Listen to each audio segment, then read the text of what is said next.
حقوق العباد ہوگا میرا کیا کرم مجھ پہ کر دے کرم یا الہی۔ الحمدللہ رب العالمین والصلاة والسلام علی سید المرسلین، اما بعد فاعوذ باللہ من الشیطان الرجیم، بسم اللہ الرحمن الرحیم، الصلاة والسلام علیک یا رسول اللہ وعلی آلک واصحابک یا حبیب اللہ، الصلاة والسلام علیک یا نبی اللہ وعلی آلک واصحابک یا نور اللہ۔ سلسلہ ہے بندوں کے حقوق، اور اس میں شوہر کے حقوق کا بیان جاری تھا۔ آج کا ہمارا سلسلہ بھی اسی موضوع پر ہے۔ شوہر کے متعدد حقوق بیان کیے تھے۔ شوہر کا نواں حق نمبر 9 جو ہے وہ ہے کہ بیوی اپنی ذات اور کردار کے سلسلے میں شوہر کے حق میں ہرگز خیانت نہ کرے۔ اس عمل کی اور اس حق کی ادائیگی کی کیا فضیلت ہے، نبی پاک صلی اللہ تعالیٰ علیہ وآلہ وسلم کا بڑا خوبصورت فرمان ہے۔ ترمذی شریف کی روایت ہے، آقا کریم صلی اللہ تعالیٰ علیہ وآلہ وسلم نے فرمایا کہ وہ عورت جس نے 5 وقت نماز ادا کی، رمضان کے روزے رکھے اور اپنی اس نے ناموس کی عزت کی حفاظت کی اور اپنے شوہر کی اطاعت کی، 4 باتیں، 5 وقت کی نماز ادا کی، رمضان کے روزے رکھے، اپنی عزت و آبرو کی حفاظت کی اور اپنے شوہر کی اطاعت کی، فرمایا قیامت کے دن اس عورت سے کہا جائے گا کہ جنت کے جس دروازے سے چاہو جنت میں داخل ہو جاؤ۔ سبحان اللہ، سبحان اللہ، کس قدر عظیم فضیلت ہے اس بیوی کے لیے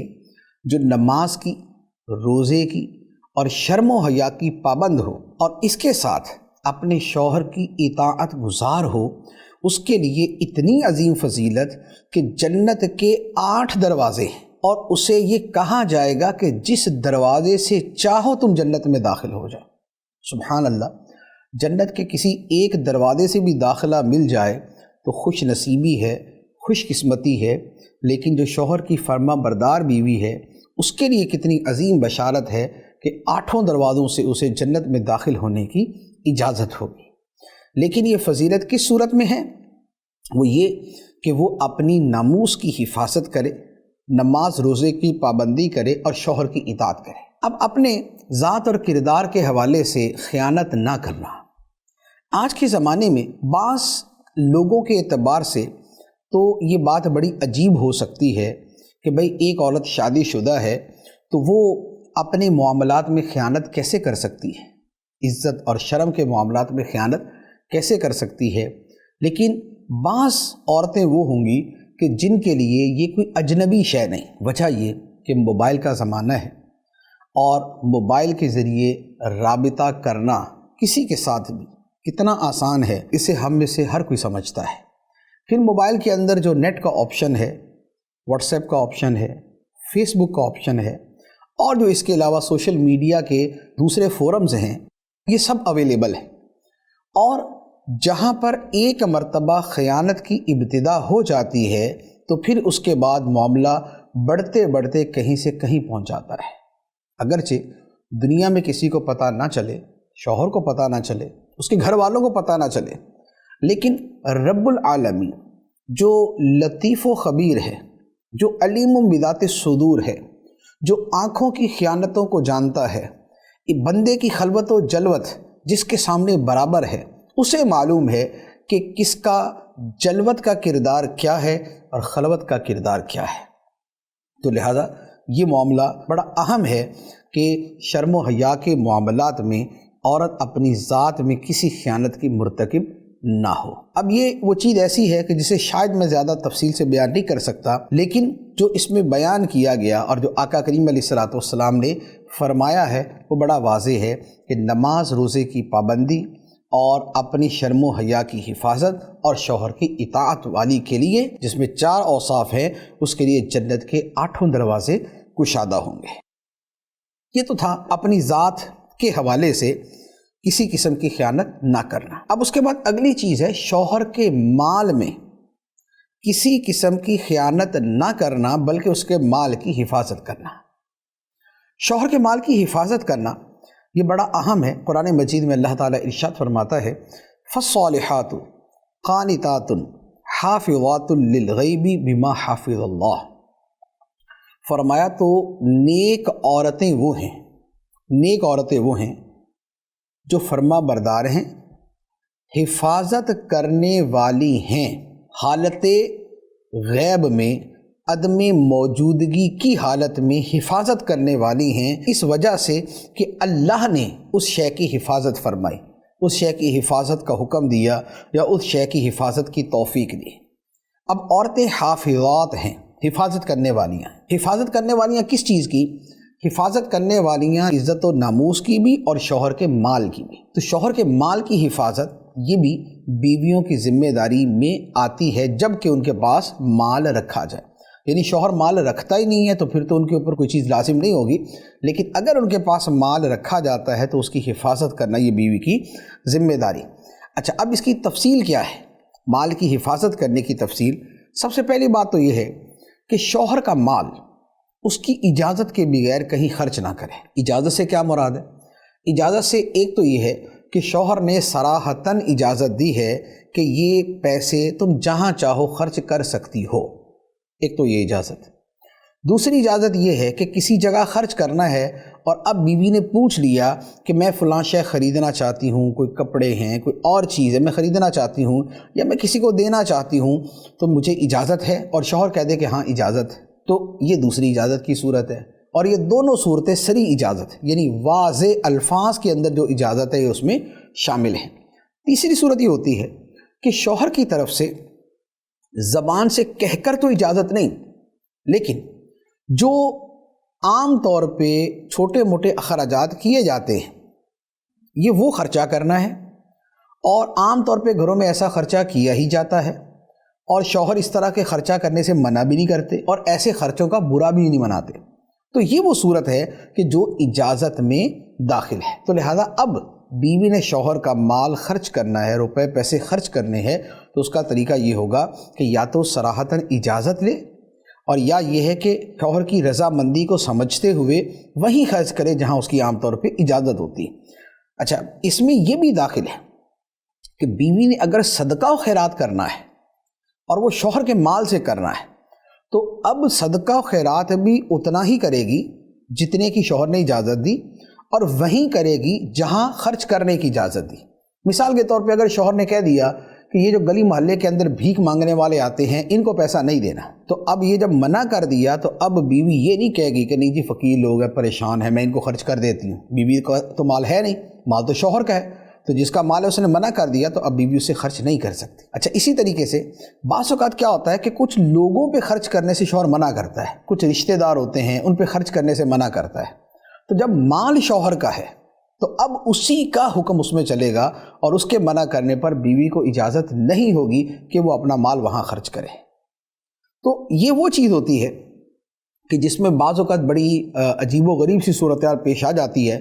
پتہ یہ چلتا ہے کہ شوہر تو اپنی طرف سے بیوی کو رقم دے رہا ہے کہ سیونگ ہو رہی ہے، بچت ہو رہی ہے، اور گھر کے اندر ایک اچھی خاصی مقدار میں پیسے رکھے ہوئے ہیں، کبھی ضرورت پڑے گی تو استعمال میں آ جائیں گے۔ لیکن جب بیوی سے پوچھا کہ وہ پیسے کہاں پر ہیں تو اس نے کہا کون سے پیسے؟ وہ تو سارے میں نے سخاوت کا دریا بہا دیا اس کا۔ تو وہ دے دلا کے ادھر ادھر خرچ کر کے سب اڑ گئے اور گھر میں پیسہ ہی کوئی نہیں، اور شوہر کے وہم و گمان میں بھی نہیں تھا کہ بعد میں میرے پیسوں کا حشر یہ ہوگا۔ تو اب ایسی صورت کے اندر نہ صدقہ و خیرات کی اجازت ہوگی اور نہ ہی کسی روٹین سے ہٹ کے جو خرچہ کیا جاتا ہے اس کی اجازت ہوگی۔ تو اس میں اصل معاملہ یہ ہے کہ گھر چلانا جسے آتا ہے، سمجھداری جسے ہے، گھرستن جسے کہا جاتا ہے، سارا دار و مدار اس کے اوپر ہے۔ تو لہذا خرچ کرنے میں شوہر کی جیب کی گنجائش اور اس کی خرچ کرنے میں خوشنودی کو سامنے رکھتے ہوئے خرچ کیا جائے۔ اچھا، پھر اسی شوہر کے مال کی حفاظت کے اندر ایک اور چیز بھی داخل ہے، اور ہو سکتا ہے کہ اس کی طرف اتنی توجہ نہ ہو، وہ یہ ہے کہ شوہر کا مال جو گھر کے اخراجات میں استعمال کرنا ہے یا بیوی نے اپنی ذات پہ ہی خرچ کرنا ہے، اس میں بھی شوہر کی وسعت اور گنجائش کا خیال رکھیں۔ کیونکہ اللہ تعالیٰ نے قرآن پاک میں کیا فرمایا؟ شوہر کے بارے میں فرمایا کہ جو گنجائش والا ہے، لینفق ذو سعۃ من سعتہ، جس کے پاس کھلا مال ہے، گنجائش ہے، تو اپنی وسعت کے مطابق خرچ کرے، اور جس کا رزق تنگ ہے، جس کے پاس پیسوں کی کمی ہے، تو اس کے مطابق خرچ کرے۔ تو بیوی کو یہ چاہیے کہ شوہر کی جیب کی گنجائش دیکھتے ہوئے مطالبہ کرے، ورنہ حقیقت یہ ہے کہ شوہروں کے مال حرام کمانے کے پیچھے سب سے بڑا سبب بیوی اور بچوں کے مطالبات ہوتے ہیں، بیوی اور بچوں کی خوشیاں ہوتی ہیں، خواہ وہ بولے یا شوہر اور باپ جو ہے وہ خود ان کی جو ہے وہ خواہشات پوری کرنے کے لیے جہاں سے مرضی خرچ کرے۔ اب ہوتا کیا ہے کہ سرکاری نوکری ہے، شوہر صاحب کی تنخواہ ہے 40,000 روپے، اور 40,000 روپے بچوں کے اسکول کی فیس ادا ہو رہی ہے، 60,000 روپے کا گھر کے اندر کھانے پینے کا سامان آ رہا ہے، 10,000 کا 4 جوڑے ہر مہینے بیوی کے آ رہے ہیں، اس کے علاوہ سیر سپاٹا بھی جاری ہے۔ تو یہ بدیہی سی بات ہے کہ شوہر کسی روپے پیسے کے درخت سے پیسے توڑ کے نہیں لا رہا، وہ کسی کنویں سے ڈول ڈال کے پیسے نہیں نکال رہا۔ موسٹلی زیادہ تر گمان یہی ہے کہ جب ظاہری اسباب دوسرے نہیں ہیں تو یہ شوہر حرام کما رہا ہے، اور کس چکر میں کما رہا ہے؟ ایک تو اس کو یہ ہے کہ بھائی دوسروں کی عورتیں اچھے اچھے کپڑے پہنتی ہیں تو میری بیوی اچھے کپڑے پہنے گی، یا دوسروں کے بچے اچھے اچھے اسکولوں میں پڑھتے ہیں، میرے بچے بھی اسی اسکول میں پڑھیں گے۔ اب یا تو اس خواہش کی وجہ سے یہ اپنی آمدنی کے اوپر رشوت لیتا ہے، حرام کھاتا ہے، ظلم کرتا ہے، چوری کرتا ہے، جو بھی ڈنڈی مارتا ہے، خیانت کرتا ہے، بددیانتی کرتا ہے، اور یا یہ ہے کہ بیوی بچوں کے مطالبات پورے نہیں ہوتے، بیوی ہر دوسرے دن آ کے بولتی ہے کہ فلاں نے تو ایسا سوٹ پہنا تھا، مجھے وہی چاہیے، فلاں نے ایسا زیور بنوایا ہے، مجھے وہی والا چاہیے، فلاں نے ایسی جوتا خریدا ہے، مجھے وہ والا چاہیے، وہ اس کے پاس یہ چیز ہے، مجھے یہ والی چاہیے۔ تو اب کیا ہے کہ بیوی بچوں کے مطالبات شوہر کو مجبور کر دیتے ہیں، باپ کو مجبور کر دیتے ہیں کہ وہ حرام کی ناپاک کمائی میں ہاتھ ڈالے۔ تو شوہر سے ایسا مطالبہ کرنا کہ جو اس کی گنجائش سے زیادہ ہے، اس میں 2 خرابیاں ہیں۔ ایک تو یہ ہے کہ شوہر انڈر پریشر ہوگا، سٹریس کا شکار ہوگا، پورے نہیں کر پائے گا تو ہر وقت اس کے دماغ کے اوپر وہی بوجھ رہے گا، اور دوسرے نمبر پر یہ ہے جو اس سے بڑا خطرہ ہے وہ یہ ہے کہ پھر وہ حرام کی طرف چلا جائے گا۔ ہمارے معاشرے میں کرپشن یوں کہہ لے ایسی چیز ہے کہ جیسے اگر ہم ہوا کی بات کریں تو بچے کو پتہ ہے نا کہ ہوا ہوتی ہے، تو اسی طرح کرپشن کا معاملہ یہ ہے کہ اتنی کرپشن، اتنی حرام خوری ہے کہ سب کو پتہ ہے کہ بھی ہمارے معاشرے کا حال کیا۔ سرکاری محکموں میں جائیں، کیا مجال ہے کہ آپ کا کوئی کام بغیر پیسے کے ہو جائے؟ شاید و باید کوئی اکا دکا مقدس ادارہ ہوگا کہ جہاں پر پیسے کے بغیر جو ہے وہ کام ہو جائے، ورنہ سوال ہی پیدا نہیں ہوتا۔ اچھا، اسی طرح اب پرائیویٹ کے اندر بھی حرام خوری شروع ہے، وہاں پر بھی یہی چل رہا ہے، یعنی کہ جہاں جائیں وہاں پر یہی صورت نظر آئے گی، اور اس کے پیچھے آدمی کی اپنی خواہشات بھی ہوتی ہے کہ اس کو بھی اللہ تللے سوج رہے ہوتے ہیں، اس نے بھی آوارہ گردی کرنی ہوتی ہے، اس نے بھی دنیا کے سیر سپاٹے کرنے ہوتے ہیں، اس نے بھی لوگوں کے سامنے اپنے آپ کو بڑا جو ہے وہ بڑا بنا کے پیش کرنا ہوتا ہے، لیکن اس سے زیادہ اس کے بیوی اور بچوں کے مطالبات ہوتے ہیں کہ اس کی دنیا بھی برباد کر رہے ہوتے ہیں، اس کی آخرت بھی تباہ کر رہے ہوتے ہیں۔ تو لہذا بیوی شوہر کے مال کی حفاظت کرے، اور اس حفاظت میں ایک پہلو یہ بھی رکھے کہ وہ اس کی وسعت اور گنجائش کے مطابق خرچ کرے اور اتنا ہی مطالبہ کرے۔ اس سے شوہر بھی سکون میں رہے گا اور بیوی بھی سکون میں رہے گی۔ بلکہ اگر کسی گھر میں ایسا لگے، یعنی بیوی کو یہ لگتا ہے کہ شوہر جس پوسٹ کے اوپر فائز ہے، جو 11واں 12واں یا 9واں 10واں گریڈ ہے، اس کی تنخواہ تو 40,000 سے اوپر بنتی ہی نہیں ہے، تو یہ مہینے کا لاکھ روپیہ کہاں سے خرچ کر رہا ہے؟ تو بیوی کو چاہیے کہ اس طرح کے معاملات میں سمجھداری کے ساتھ وہ شوہر سے بات کرے یا اسے سمجھائے، اوپنلی اسے کہہ دے کہ بھئی ہمیں حرام کھا کر اپنے پیٹ میں جہنم کی آگ نہیں بھرنی، ہمیں حلال چاہیے بھلے تھوڑا ہو۔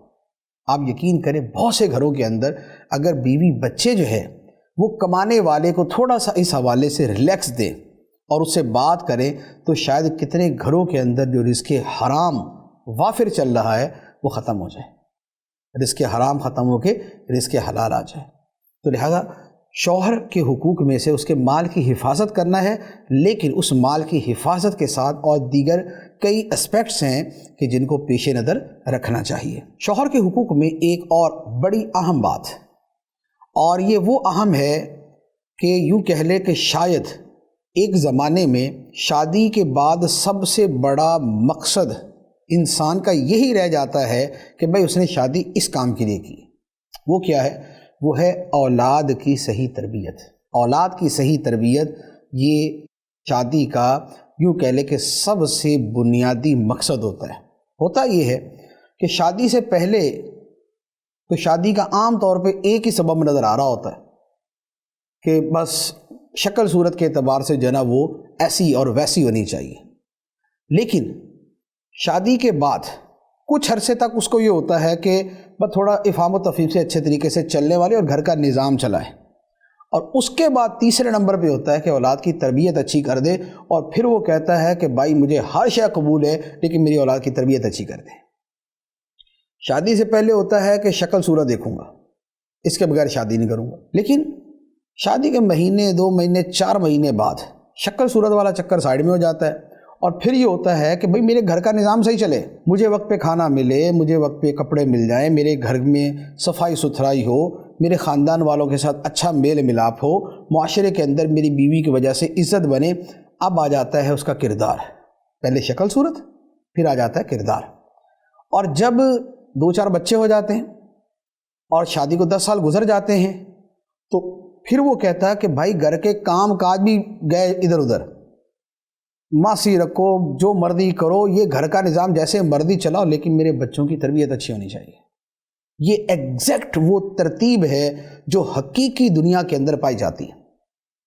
مثال کے طور پہ گھر کا نظام صحیح نہ چلے، صفائی ستھرائی چیزیں فراہم کرنا، اولاد کی تربیت ستیہ ناس ہو جائے، لیکن بیوی بڑی خوبصورت ہے، تو آپ بتائیے ذرا شادی کے 10 سال بعد کون عقل مند ہے جو یہ کہے گا کہ چونکہ شکل صورت اچھی ہے لہذا باقی ساری ادھر ادھر بھی ہوگی تو کوئی مسئلہ نہیں ہے؟ ایسا کوئی نہیں ملے گا آپ کو. اب اس کو ہر رنگ کی، ہر صورت کی، ہر انداز کی پسند ہوگی اگر اس کی اولاد کی تربیت اچھی ہو رہی ہے. تو اس کا مطلب یہ ہوا کہ اولاد کی تربیت جو ہے یہ شادی کے بڑے بنیادی مقاصد میں سے ہے، بڑے بنیادی مقاصد میں سے ہے. اس لیے اب یہ بیوی کی ذمہ داری بنتی ہے کہ وہ اولاد کی تربیت کرے. اچھا، اس کا یہ مطلب نہیں کہ یہ بیوی ہی کا کام ہے اولاد کی تربیت اور باپ صاحب فارغ، ایسا نہیں. کہنے کا مقصد یہ ہے کہ چونکہ بچوں کا زیادہ وقت ماں کے ساتھ گزرنا ہوتا ہے، خاص طور پہ بچیوں کا زیادہ وقت ماں کے ساتھ گزرنا ہوتا ہے. لڑکے تو بڑے ہوتے ہیں تو باہر نکل گئے تو وہ ادھر نکل گیا، وہ ادھر نکل گیا، لیکن بچیوں نے تو ایسا نہیں کرنا ہوتا، انہیں گھر پہ رہنا ہوتا ہے. اب ان کا کردار، ان کی تربیت، ان کی جو ہے وہ آداب اور مینرز سکھانا، ان کو ساری چیزیں سکھانا، یہ موسٹلی ماں کا کام ہوتا ہے. بچیوں کی تربیت عام طور پہ باپ نہیں کرتا. باپ کا روب ہوتا ہے، باپ کی صرف ان کو دیکھنا ہوتا ہے، تھوڑا بہت کبھی کبھار پوچھ لینا ہوتا ہے، جس کی وجہ سے اولاد جو ہے وہ طریقے سے چلتی رہتی ہے. لیکن زیادہ تر جو تربیت کا معاملہ ہے وہ ماؤں کے ہاتھ میں ہوتا ہے، بیویوں کے ہاتھ میں ہوتا ہے. تو اب جب ان کے ہاتھ میں ہے تو یہ شوہر کو ایسی اولاد تیار کر کے تربیت کر کے دیں کہ جو اپنے باپ کا نام روشن بھی کرے، اپنے باپ کے سکون کا ذریعہ بھی بنے، اپنے باپ کی عزت بڑھانے کا سبب بھی بنے، اپنے باپ کے بڑھاپے میں اس کا سہارا بھی بنے. اگر ماں نے ایسی تربیت نہیں کی تو نتیجہ کیا ہوگا کہ بچہ جو ہے وہ باپ کا نام روشن نہیں کرے گا، وہ کالا ہی کرے گا، اور وہ بڑھاپے کا سہارا نہیں بنے گا. وہ بڑھاپے کے اندر یہی کہے گا کہ بھئی اس کو کہیں اور بھیجو، کیا جو ہے وہ گھر کے اندر مصیبت پڑی ہوئی ہے. پھر اور جتنی چیزیں ہوتی ہیں اس کی تفصیل میں جانے کی حاجت نہیں ہے. لیکن کہنے کا مقصد یہ ہے کہ ماں کا جو تعلق ہے یا بیوی کا جو ایک بڑا بنیادی کردار گھر کے اندر ہوتا ہے وہ یہ ہے کہ وہ شوہر کے بچوں کی تربیت کرتی ہے. اچھا، اب اس کے ساتھ اس کی ایک فضیلت میں عرض کر دوں، پھر اس کے ساتھ جو باپ کا کردار ہے وہ بھی عرض کرتا ہوں. حدیث مبارک ہے، بخاری شریف کی حدیث ہے. نبی پاک صلی اللہ تعالیٰ علیہ وسلم نے ارشاد فرمایا کہ قریش کی عورتیں بہت ہی اچھی ہیں، قریش کی عورتیں بہت ہی اچھی ہیں کیونکہ وہ بچے پر بہت مہربان ہوتی ہیں اور شوہر کے مال کی محافظ ہوتی ہیں. شوہر کا مال سنبھال کے استعمال کرتی ہیں اور بچوں پہ بہت مہربان ہوتی ہیں، یعنی ان کی حفاظت، ان کی دیکھ بھال اور ان کی تربیت بہت اچھے انداز میں کرتی. تو یہ قریش کی عورتوں کی فضیلت اور خوبی بیان کی گئی. تو اب یہی معاملہ جو ہے یہ ہر گھر کے اندر ہے، ہر جو ہے وہ ماں کے ساتھ ہے کہ وہ بچوں کی تربیت کرتی. اچھا، اب اس کے ساتھ دوسرا اہم نقطہ وہ یہ ہے کہ عورت بچوں کی تربیت کرے، بہت اچھی بات ہے، اس کی ذمہ داری بھی ہے، اس کے اوپر حق بھی ہے، اسے کرنی بھی چاہیے۔ لیکن کیا باپ جو ہے وہ ٹوٹل جو ہے مرفوع القلم ہے، اس کی کوئی ذمہ داری نہیں ہے؟ اس کی بھی اتنی ہی ذمہ داری ہے۔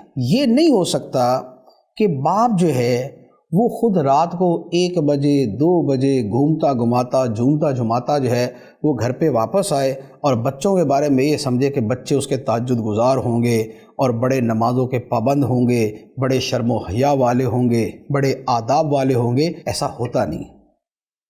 یہ یاد رکھیں کہ بچے جو ہوتے ہیں وہ نہیں کرتے جو ان سے کہا جاتا ہے، بچے وہ کرتے ہیں جو ان کے سامنے کیا جاتا ہے۔ جو کہا جاتا ہے وہ نہیں کرتے، جو ان کے سامنے کیا جاتا ہے وہ کرتے ہیں۔ تو کچھ باتوں کو تو مان لیتے ہیں، لیکن ایسا نہیں ہو سکتا کہ مثال کے طور پہ باپ خود جو ہے وہ ٹی وی کے آگے بیٹھ کے ڈرامہ دیکھ رہا ہے اور بچے کو بولا بیٹا تکبیر اولیٰ کے ساتھ صف اول میں جا کے مسجد میں نماز پڑھ کے آ جاؤ، تو بیٹا کیا عمل کرے گا؟ باپ جو ہے وہ خود سگریٹ پی رہا ہے اور بچے کو بولا نہیں بیٹا سگریٹ بہت بری بات ہے، اس کو ہاتھ نہیں لگاتے ہوتے، تو کیا اس پہ کوئی عمل ممکن؟ بچے کو بولے بیٹا ٹائم پہ گھر پہ آنا چاہیے، گھر پہ وقت دینا چاہیے، اور خود گھر پہ وقت ہی نہ دے۔ تو باپ کا جو کردار ہے وہ بڑا اہم ہوتا ہے۔ کسی کا ایک جملہ ہے اور بڑا خوبصورت جملہ ہے کہ اگر آپ یہ چاہتے ہیں کہ آپ کے بچے اچھے بچے ہو جائیں، اگر آپ یہ چاہتے ہیں کہ آپ کے بچے اچھے بچے ہو جائیں تو ان سے پہلے آپ خود اچھے بچے بن جائیں۔ تو آپ اچھے بچے بنیں گے تو آپ کے بچے اچھے ہوں گے۔ تو جیسے ان کو آپ دیکھنا چاہتے ہیں ویسے آپ خود بن جائیں۔ آپ جو ہے وہ اپنے جیسا کردار اور جیسی زندگی رکھیں گے بچے وہی کریں گے۔ تو لہذا اولاد کی تربیت کے اندر ماں کا بھی کردار ہے اور اس کے ساتھ باپ کا بھی کردار ہے۔ پھر اس کے ساتھ ایک بڑی اہم بات یہ ہے کہ خاص طور پہ جو لڑکے ہوتے ہیں، لڑکوں کی جو اسلامی تربیت ہے، اسلامی تربیت، اس میں تو مسجد بھی ہے، اس میں قرآن مجید بھی ہے، اس میں حسن اخلاق بھی ہے، اس میں جو ہے وہ لوگوں سے اچھے انداز میں ملنا بھی ہے۔ تو یہ اس کو ماں تھوڑی مسجد میں لے کے جائے گی، باپ ہی لے کے جائے گا۔ اسے لوگوں سے ملنے جلنے کا طریقہ آداب جو ہے وہ ماں تھوڑی اس کو باہر کے لوگوں سے ملاقات کرواتی ہے، باپ ہی کرواتا ہے۔ تو یہ اس کو باپ ہی سکھائے گا۔ تو جتنا کردار ماں کا ہے اتنا ہی کردار باپ کا بھی ہوتا ہے۔ تو لہذا یہ دونوں کو مل کر ہی گھر کا نظام چلانا ہوتا ہے۔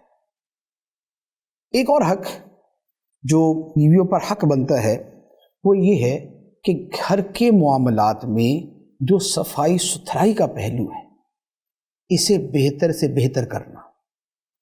معاملہ یہ ہے کہ گھر کی جو صفائی ستھرائی ہے خواہ وہ کرنی ہو یا اس کی نگرانی کرنی ہو، دونوں صورتوں کے اندر عام طور پہ یہ بیوی ہی کرتی ہے۔ یعنی عام گھروں کے اندر تو یہی ہوتا ہے کہ گھر میں جو خواتین ہوتی ہیں وہی کچن کی صفائی بھی کریں گی، وہی گھر کی صفائی بھی کریں گی، وہی دیگر جتنے بھی گھر کی صفائی کے کام ہیں وہ کریں گے۔ اور اگر مثال کے طور پہ گھر میں کوئی نوکرانی رکھی ہوئی ہے تو اس کی نگرانی جو ہے وہ بھی بیوی نہیں کرنی ہے، شوہر نے تو نہیں کرنی۔ تو جو صفائی ستھرائی کا معاملہ ہے یہ بڑا اہم ہوتا ہے، اور اچھے گھرانے اور خوشحال گھرانے اور خوشگوار گھرانے اور خوشگوار زندگی کے بنیادی اصولوں میں سے یہ ہے کہ گھر کے اندر صفائی رکھی جائے۔ صفائی کا جو امپیکٹ ہے، جو اس کی وجہ سے ایک دماغ کو فرحت ملتی ہے، ایک تازگی اور فریشنس ملتی ہے، وہ ہر بندہ سمجھتا ہے کہ صفائی کا اس میں کتنا عمل دخل ہے۔ اور صفائی بذات خود ہمارے دین کے اندر کیا اہمیت رکھتی ہے، اسے دیکھ لیں کہ نبی پاک صلی اللہ تعالیٰ علیہ وسلم نے فرمایا، مسلم شریف کی حدیث ہے، فرمایا کہ اللہ جمیل ہے اور جمال کو پسند فرماتا ہے۔ اللہ جمیل ہے اور جمال کو پسند فرماتا ہے۔ تو جو اشیاء کے اندر جمال نظر آئے، جو پہناوے کے اندر، جو لباس کے اندر، جو رہن سہن کے اندر ایک حصے جمال ظاہر ہو، وہ اللہ تعالیٰ کو پسند ہے۔ پھر اسی طرح ایک اور حدیث مبارک ہے، اور یہ بڑی مشہور حدیث ہے۔ نبی پاک صلی اللہ تعالیٰ علیہ وسلم نے فرمایا الطہور شطر الایمان، فرمایا کہ طہارت آدھا ایمان ہے، یا ایمان کا ایک بڑا حصہ ہے۔ اور ایک حدیث میں فرمایا النظافۃ من الایمان، کہ نظافت اور یہ جو ستھرائی ہے فرمایا یہ ایمان کا حصہ ہے۔ تو اب یہ جو گھر کی صفائی کا معاملہ ہے، یہ جو ہمارا عرف، ہمارا رواج، ہمارا طریقہ کار اور ہمارا کلچر ہے اور پوری دنیا کا کلچر ہے وہ یہی ہے کہ یہ خواتین کے ہاتھ ہی ہوتا ہے۔ اگر کوئی گھر بکھرا ہوا نظر آئے نا، اس میں کپڑے ادھر پڑے ہوئے، جوتے وہاں پڑے ہوئے، بستر ادھر رکھا ہوا ہے، برتن وہاں پر نظر آ رہے ہیں، تو دیکھنے والا پہلا تاثر پتہ ہے دل میں کیا قائم کرتا ہے؟ وہ لگتا ہے اس گھر کے اندر کوئی خاتون نہیں ہے، کیونکہ یہ جو حرکتیں ہیں نا یہ مردوں کی، کہ یہ جو سامان بکھرا ہوا اور یہ اور وہ ہے، تو یہ اگر کوئی خاتون ہوتی تو گھر کی حالت یہ نہ ہوتی۔ اور اگر کسی گھر میں جائیں اور وہاں ہر شے بڑی جو ہے نا وہ طریقے سے اور تزئین سے اور ترتیب سے رکھی ہوئی ہو، تو دیکھنے والے کے ذہن میں فوراً یہ آتا ہے کہ اس گھر کی صفائی ستھرائی کے اندر کسی خاتون کا عمل دخل ہے۔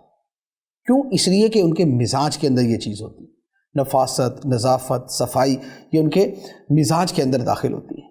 تو اب یہ گھر کا اس طرح انتظام اہتمام کرنا یہ بیویوں کی ذمہ داری میں ہوتا ہے کہ وہ گھر جو ہے وہ صاف ستھرا رکھیں۔ اس میں افراط و تفریط اور چیزوں کو کچھ دیکھنا پڑتا ہے۔ افراط و تفریط کا مطلب یہ ہے کہ بہت زیادتی یا بہت کمی۔ بہت زیادتی کا مطلب تو یہ ہے کہ اتنی صفائی کہ جسے کہا جائے کہ جنون ہے، وہ بھی نہیں ہونی چاہیے۔ جنون والی صفائی نہیں، اچھی صفائی ہونی چاہیے۔ جنون کا مطلب یہ ہے کہ جیسے کبھی کسی کا قدم لگ گیا تو اس کے دل کیا کہ اس کا قدم ہی توڑ دیں، اس کا پاؤں توڑ دیں، اس نے لگایا کوئی یہاں پر، تو یہ نہیں، یہ افراط ہے۔ اور یہ صفائی سے جو زیادہ اہم معاملہ ہے اس کو صفائی کے اوپر قربان کرنے والی بات ہے، تو وہ چیز نہیں۔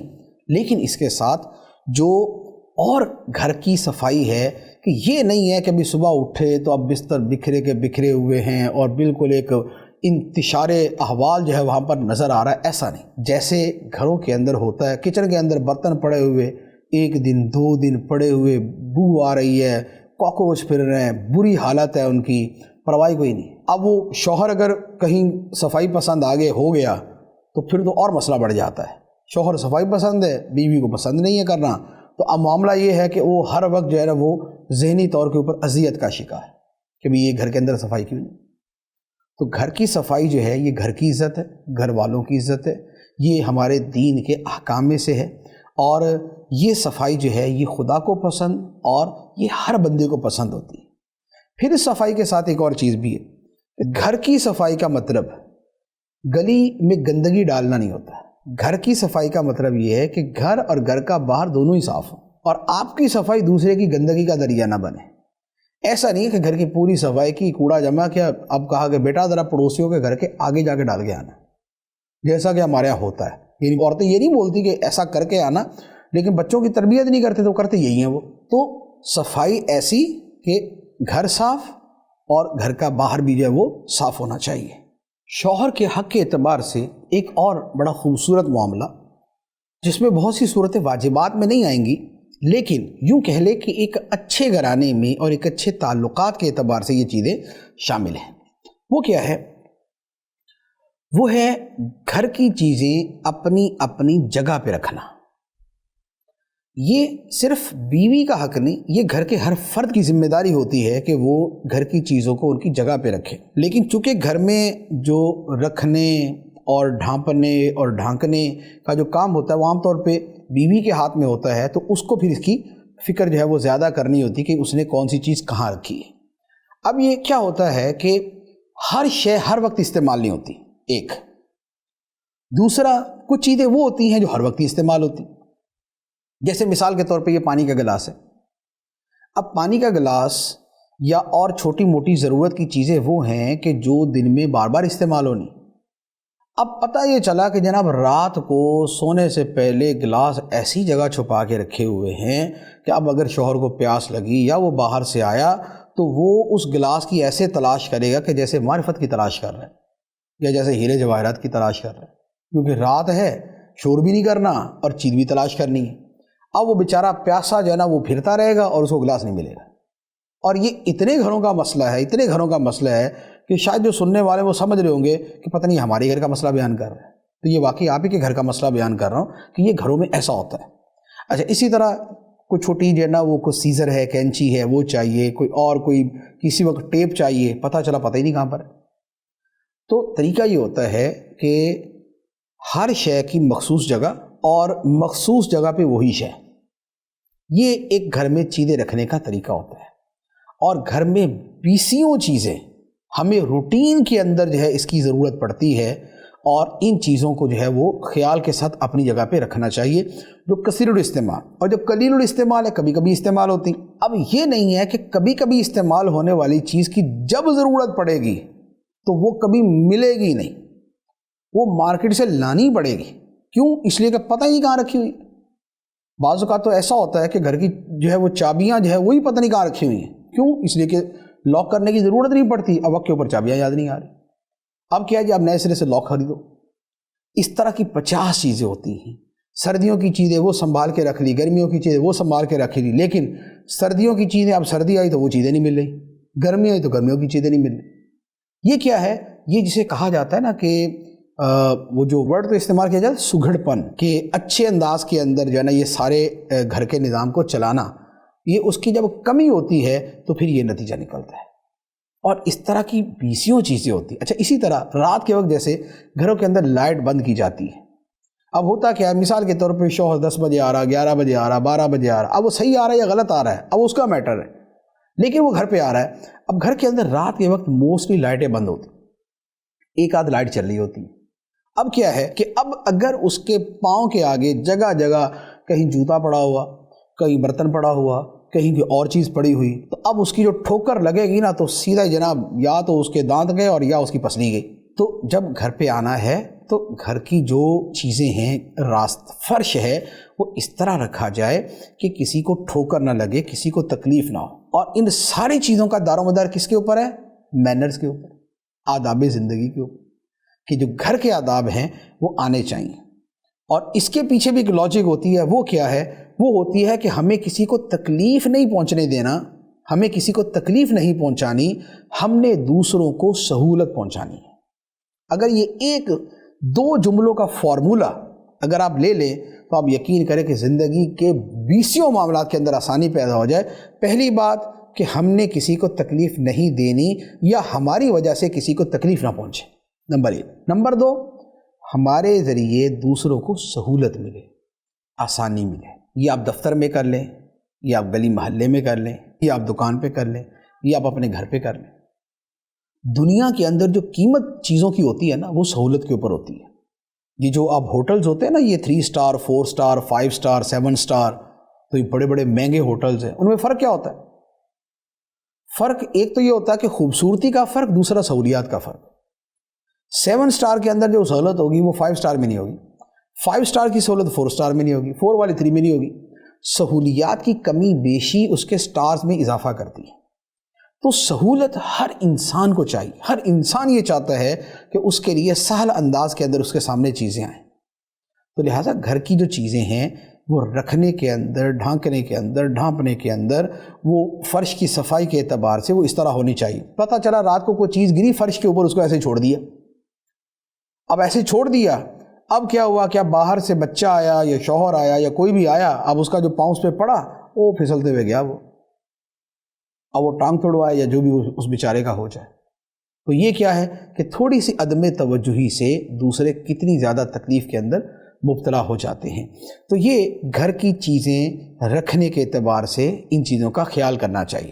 اچھا، اب اس کا جو اگلا حصہ ہے جس کا تعلق بطور خاص شوہر کے ساتھ ہے، وہ یہ ہے کہ چونکہ عام گھر کے تو سب افراد کے حقوق ہوتے ہیں کہ ان چیزوں کا خیال کریں، لیکن بیوی کے لیے جو شوہر کا حق ہے اس کے اوپر، وہ چونکہ دوسروں سے بڑھ کر ہے، تو اب شوہر کی چیزوں کو سنبھالنا اور بوقت ضرورت اس کو جو ہے وہ فراہم کر دینا، پرووائڈ کر دینا، یہ زیادہ اہم ہے۔ یہ نہیں ہے کہ اب شوہر نے کہیں جانا ہے، اب وہ کہہ رہا جی میرے ساکس کہاں ہیں، جرابیں کہاں پر ہے؟ جرابیں تو ادھر ہی ہوتی تھی، گھر میں ہی ہوتی تھی، پتہ نہیں کہاں پر ہے۔ یا جو ہے وہ شوہر کا مثال کے طور وہ ٹائی پہنتا ہے، اب اس کو ٹائی چاہیے، پتہ چلا ٹائیاں تو ساری دھلنے والی ہیں۔ اس کو کوئی خاص قسم کی ویسٹ کوٹ چاہیے، پتہ چلا جو ویسٹ کوٹ تو ساری مشین کے اندر پڑی ہوئی ہیں، وہ تو دھلی نہیں ابھی تک۔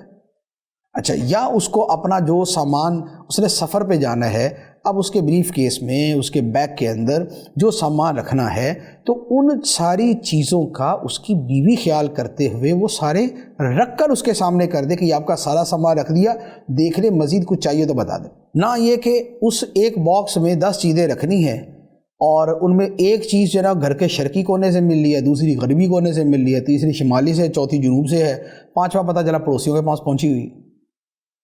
تو یوں انتشار اور یوں جو ایک بکھراؤ ہے اور بالکل بکھرا ہوا جو ایک صورت نظر آتی ہے، یہ نہیں ہونی چاہیے۔ اب کیا ہے کہ ہمارے خاندانوں کے اندر ہی ہم دیکھتے ہیں کہ خاندانوں میں مشہور ہوتا ہے کہ یار ماشاءاللہ جی فلاں کی بیوی جو ہے نا وہ شوہر کی ہر چیز کو ایسے سنبھال کے رکھتی ہے، ایسے تیار رکھتی ہے، اور خاندان کے اندر یہ بات بھی مشہور ہوتی ہے وہ جو فلاں کی بیوی ہے بس اس کا شوہر ہر وقت جلتا بھنتا ہی رہتا ہے اسی بات کے اوپر کہ بیوی ٹائم کے اوپر چیزیں جو فراہم نہیں کرتی، پتہ نہیں کہاں رکھ دیتی۔ تو یہ کیا ہے کہ چونکہ شوہر کو سکون پہنچانا یہ بیوی کی بنیادی ذمہ داریوں میں سے ہے۔ قرآن پاک میں جو رشتہ ازدواج ہے، جو میاں بیوی کا رشتہ ہے، اس کی حکمت کیا بیان فرمائی ہے؟ لِتَسْكُنُوا إِلَيْهَا، تاکہ تم اپنی بیویوں سے سکون حاصل کرو۔ اس سکون کے اندر بنیادی چیز تو جو خواہشات کی تکمیل ہے وہ ہے، لیکن اس کے ضمن کے اندر یہ دیگر چیزیں اور جو دیگر ذہنی سکون ہے وہ بھی شامل ہے۔ اچھا، پھر اسی طرح اس میں ایک اور چیز ہوتی ہے کہ گھر کے خوشگوار تعلقات میں ایک بڑی اہم چیز یہ ہے، وہ شوہر بیوی کے ساتھ بھی کر سکتا ہے، بیوی شوہر کے ساتھ بھی، وہ ہوتا ہے سرپرائز، اور ایسا کوئی کام کرنا، یعنی ایسا سرپرائز کہ جو اس کے لیے بہت خوشی کا سبب بنے۔